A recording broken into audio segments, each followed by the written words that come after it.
Welcome to the Enterprise Knowledge Cast. This is a look into the world of knowledge management, information management, data management, and everything else in between. It's brought to you by Enterprise Knowledge. I'm Zach Wahl, founder and CEO of EK. Today, we're speaking with Patrick Cleary, manager of knowledge management at DraftKings. Very cool company. Patrick, welcome. Hi, thanks for having me. Really appreciate you joining. Patrick, why don't you give yourself a little bit of an introduction? How did you get into KM and how would you describe a day in the life? So I am the manager of knowledge management at DraftKings.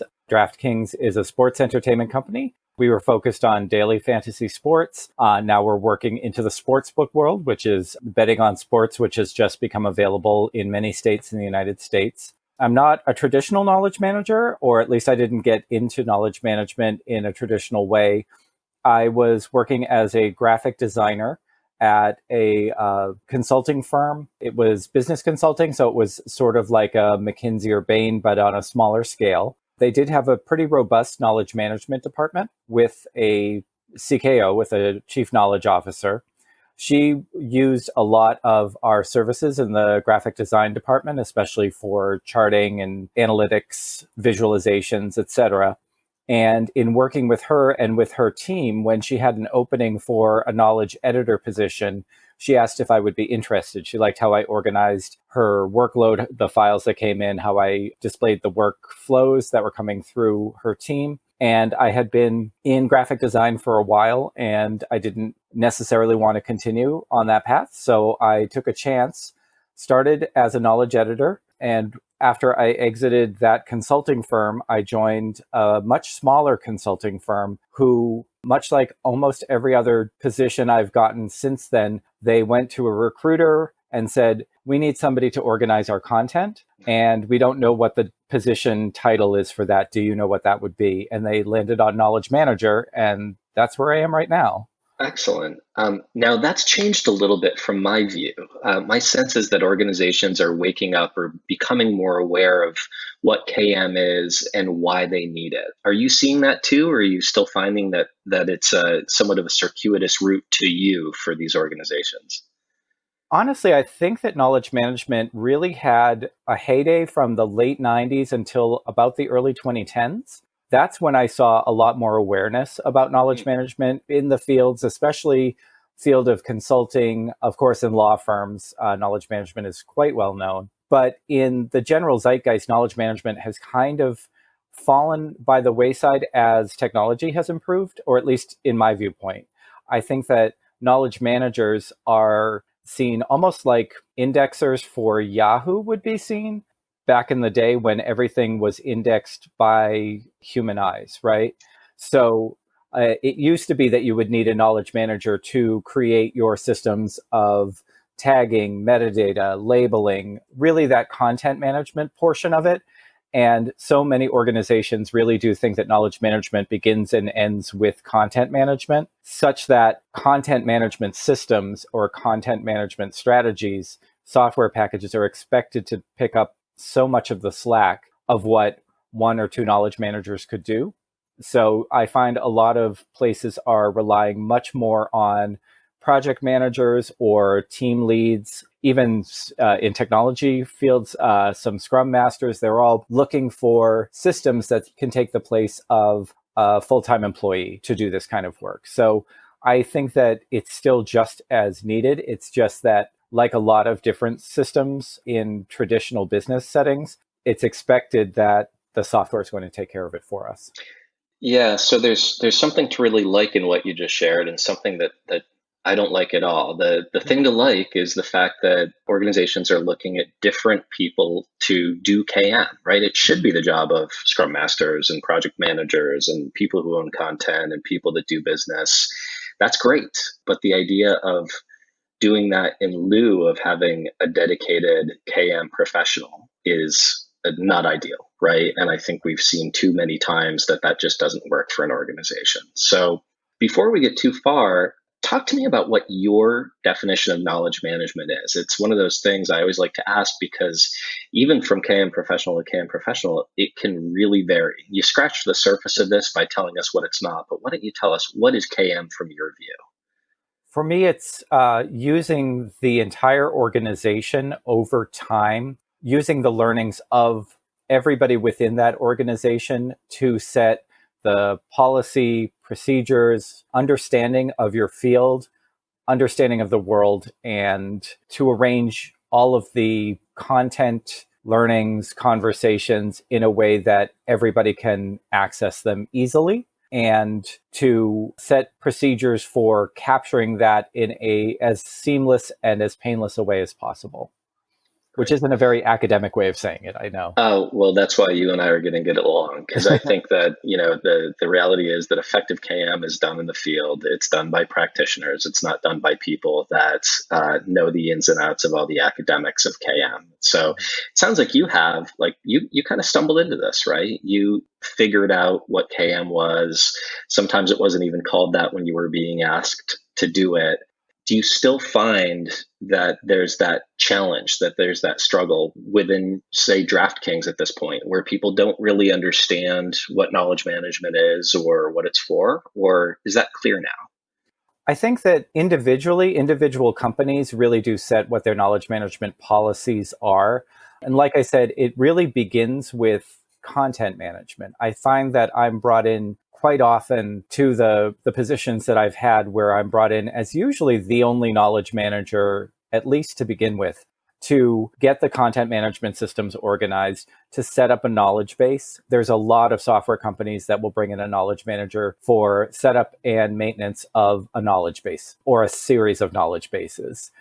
And beyond that, it's then growing the understanding of what actual knowledge is beyond your documentation, beyond the written word, beyond video. It's really about understanding what everybody collectively brings to the table over time. And I think the over time part of it can be difficult to understand because, like, for DraftKings is a very young company to bring in a knowledge manager. Usually it's when you have a decade or more Sure. of content where you're just in the weeds. So to bring in a knowledge manager where they've been around for less than 10 years, I believe they started in 2012, and DraftKings, we're growing exponentially, but understanding where it started, what the landscape looked like, what one of the things that is a cultural touch point at DraftKings is NFL season.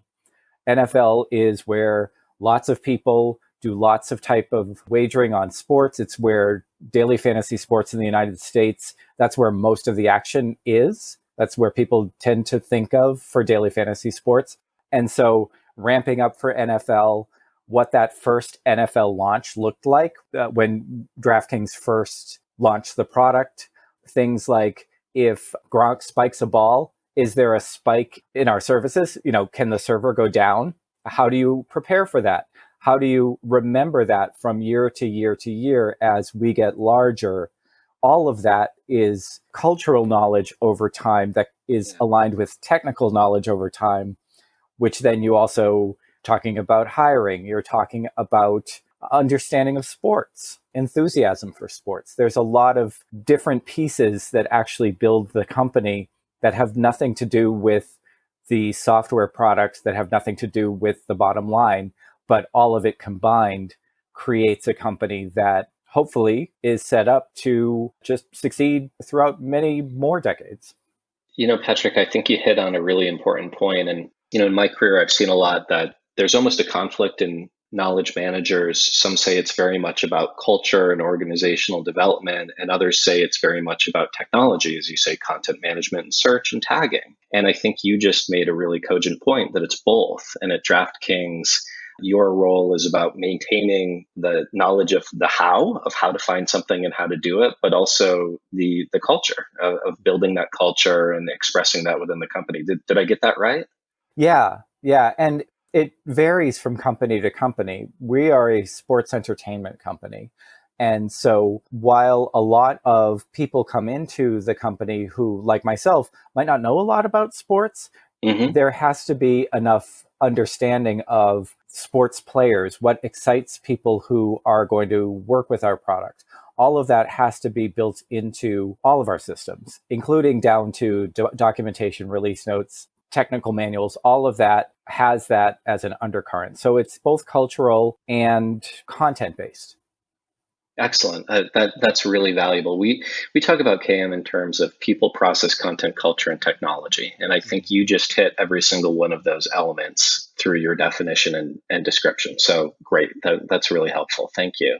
You got lucky. You found a CKO that invited you to join the field. That was your kind of story as to how you've joined. What advice would you give somebody who perhaps is at the beginning of their career or looking to make a career move and wants to get into the field of knowledge management? I think it depends largely on where you want to be a knowledge manager. If you want to join a law firm, and I would consider it almost more like a knowledge librarian slash knowledge manager, or a large scale consulting firm. I know that McKinsey and Bain are constantly looking for knowledge managers. Those are established practices that probably have a large knowledge management presence. So you will have a CKO or somebody in an executive level position where they are setting some of the company's goals based on knowledge management goals. That's a really terrific place to come in. It can also be a little bit stagnant. And from my understanding and all of the knowledge managers that I've met who are kind of like the ragtag bunch of knowledge managers who really don't know how we wound up here, that's not the norm. A lot of companies have a knowledge manager, whether or not they call them a knowledge manager. You might have content managers, you might have SharePoint administrators who are essentially taking the role of a knowledge manager. And a lot of times you are either a department of one or a singular position within another department. So you could be in training and development, you could be in documentation, you could be in IT. In my last position, I was in all three of those departments because they kept moving me depending on what the needs were of the company over the next year. So, setting up ticketing system for IT was something that I did as a knowledge manager for the last 2 years at my last company, because that was based on what do we know about our customers? What can we anticipate their needs to be? What can we anticipate our IT professionals to understand? Whereas we had gotten the knowledge bases for our products pretty much under control. So, Patrick, it sounds like what you're really saying is that you need to be a jack of all trades, that you need to have a little IT, a little workflow, a little business process, a little bit of this and a little bit of that to be effective at KMs. Did I get that right? I believe so. And a lot of people, when they're looking up knowledge management, they'll discover that through a librarian program. So through an MLS. In Boston, we have Simmons College, or Simmons University now, where they have an excellent MLS program. And a lot of knowledge managers come out of that program. And it's a very specific scholarly approach to knowledge management. And I was just interviewed actually by 3 graduate students in the MLS program about DraftKings. They needed to talk to a knowledge manager who was close by. And they would ask me about certain theories of knowledge management. So when I was talking about, say, the difference between tacit and explicit knowledge, they would say, oh, well, then obviously you're using, say, Nonaka and Takeuchi. Is that the model that you're using? And while I've read a lot of that, I really could not tell you off the top of my head which system I'm using. And I find that a lot of times, like on LinkedIn, let's say, there are a lot of knowledge management groups where it gets exceedingly academic. And I don't mean academic in that it's just all in the mind. It's very useful information, but it's easy to get lost in the idea that knowledge management is an esoteric, professorial, lecture-y type of approach to organizing materials. And you really have to know a lot of theory. You have to know a lot of modeling. And while having that background, I can see would probably set someone up really well for understanding how it works. I think that, yes, you absolutely have to be able to step in, especially if you're given a system where, oh, we're in Confluence, we're in SharePoint, we are in another third-party application that connects to our DAM and to our CRM, and someone can't log in. They'll come to the knowledge manager and say, my account doesn't work. And a lot of times, if you can't be nimble and flexible in that way, then you're not going to be seen as useful in a company. So right. I actually think this actually goes back to your point about the ebb and flow of KM. I think that some of the downturns of knowledge management have been because it was overly academic and not sufficiently focused on getting the job done, helping the business users accomplish their mission, helping the right people find the right stuff so they can get their job done. So, yeah, it's a point really well taken. And there is a place for all of it, right? I mean, the academic elements of this are about study and about learning and about figuring out how to do things better over time, but you can't lose the business and good KM. That's a Right. point very well taken. To close out, I want to ask you, and this can be from your experience at DraftKings or otherwise, no names need to be named. What do you see as that big mistake that organizations are making that's preventing them from really doing effective KM? I think a lot of organizations, and this isn't just necessarily limited to KM, but I've seen it in a KM context a number of times, they will focus on a solution first. So with the technology field being as wide open and as exciting as it really is right now, there's so much coming down the line that's already here in terms of AI, machine learning, anticipatory workflows of information that companies will start with the solution and then work backwards to try to make the problems fit it. So I have been in companies that have invested tens of thousands of dollars in software that then I've been tasked with a team of people to figure out what does this software solve as a problem. So finding the content that would fit into it, finding the people who would work within that, finding the context in which they would utilize it. A lot of times it would say, I would have a conversation where they would say, this is an excellent content management system. And I would say, for who? Who's going to be our first audience? And that would be my task. And for me, I always think that the most important thing is to talk to the people who are working, especially the people who are working with the content or working with the information. So the people who are talking to a lot of folks in your organization, if you looked at a relationship map, look at the people who are being centered around a lot of different elements in the organization and say, what drives you crazy when someone asks you a question? And those answers will lead you to the problems you need to solve. So, Patrick, I love it. What drives you crazy is perhaps one of the greatest leading opening questions for gathering KM requirements I've ever heard. That's really good.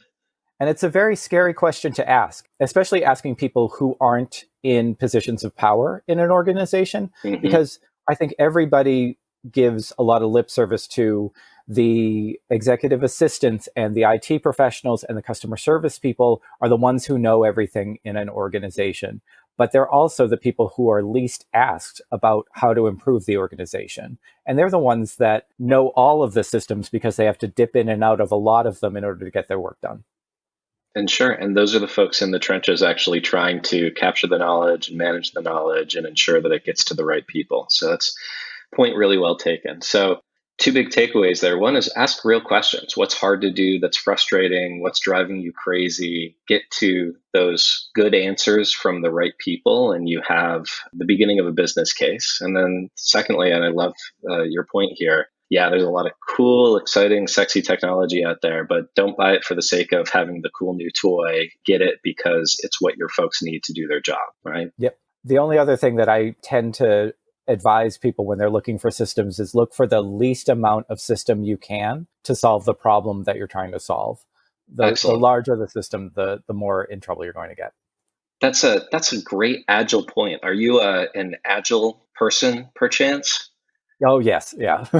I've been in tech companies for the last 12 years. So, yeah. I love it. I find that I think the most effective KMers have a really solid foundation in agile. So I'm not surprised. Yep. Patrick, real pleasure. Patrick Cleary, Manager of Knowledge Management at DraftKings. Thank you for listening to this episode of KnowledgeCast. To check out more information on KM, visit our website at enterpriseknowledge.com. That's enterprise-knowledge.com. Thanks, everybody.